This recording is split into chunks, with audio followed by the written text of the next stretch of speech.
പ്ലെയിനി ആദ്യമായിട്ടാണോ? പ്ലെയിനി ആദ്യമായിട്ടാ. പ്ലെയിൻ എടുക്കുമ്പോഴും ലാൻഡ് ആകുമ്പോഴും പിന്നെ ചില സ്ഥലത്ത് എത്താൻ ഈ ചെവി കയറി അടയും. അന്നേരം പേടിക്കൊന്നും വേണ്ട, അതൊക്കെ എല്ലാവർക്കും വരുന്നേ കേട്ടോ. ആദ്യമായിട്ട് പോകുന്നോണ്ട് ഞാൻ പറഞ്ഞതേ ഉള്ളു. അല്ല, എങ്ങോട്ടാ? നാട്ടിലോട്ടാണോ? നാട്ടിലോട്ട് പോവാ. നിങ്ങളുടെ നാട്ടിലോട്ടല്ലേ? ഞാൻ ഇപ്പൊ 2 വർഷം എന്തോ ആയി നാട്ടിൽ പോയിട്ട്. അപ്പൊ അതിന്റെ ഒരു എക്സൈറ്റ്മെന്റ് ഉണ്ട്. അല്ല, നിങ്ങളുടെ വീട്ടിൽ ആരൊക്കെ ഉണ്ട്? എന്റെ വീട്ടിൽ ഞാനും അച്ഛനും അമ്മൂമ്മയും അനിയത്തി. ശരി. അപ്പൊ പ്ലെയിൻ എന്തായാലും എടുത്തല്ലേ, ഞാനൊന്ന് ബാത്റൂമിൽ പോയിട്ട് വരാവേ. പോയിട്ട്. അല്ല, നമസ്കാരം, ഞാൻ മലയാളി, ഞാൻ കൊല്ലത്തുനിന്നാ. നാട്ടിലോട്ട് പോവല്ലേ? ഞാൻ നാട്ടിലോട്ട് പോവാ. ഈ പ്ലെയിനാണെങ്കിൽ ഭയങ്കര തണുപ്പാ. എനിക്കാണെങ്കിൽ ഒന്നാമതേ പനിയായിരുന്നു. ശരി, നമുക്ക് വല്ല മിണ്ടി പറഞ്ഞിരിക്കാം. 2 മണിക്കൂർ സമയമില്ലേ? വല്ലതൊക്കെ പറഞ്ഞിരിക്കാം, ബോറടിക്കത്തില്ലേ? അല്ല, ഞാൻ ഇതിനകത്ത് ഒരു സിനിമ കാണാൻ പോവാ. എന്നാ ശരി, കണ്ടോ. ഇത് കണ്ടോ, ഞാൻ എന്റെ ആദ്യത്തെ സാലറിക്ക് മേടിച്ച ഗ്ലാസ്സാ. ഇതുവരെ ഞാൻ ഇങ്ങനെ പൊട്ടാതെ സൂക്ഷിച്ചുകൊണ്ട് പോവാ. എടുത്ത് വെച്ചേക്കാം. എന്തൊരു ഷോയാണ് ഇത്.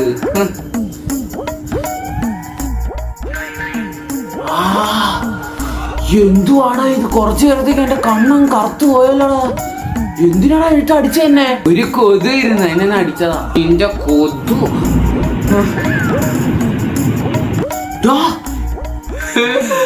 എന്റെ ആദ്യത്തെ സാലറിക്ക് ഞാൻ മേടിച്ച എന്റെ കണ്ണാടി. മിണ്ടാതിരുന്നോണം. സമാധാനത്തോടെ സിനിമയെങ്കിലും ഞാൻ കണ്ടു. കണ്ടോ.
Dear passengers, we are safely arrived on the airport. Thank you for flying with us.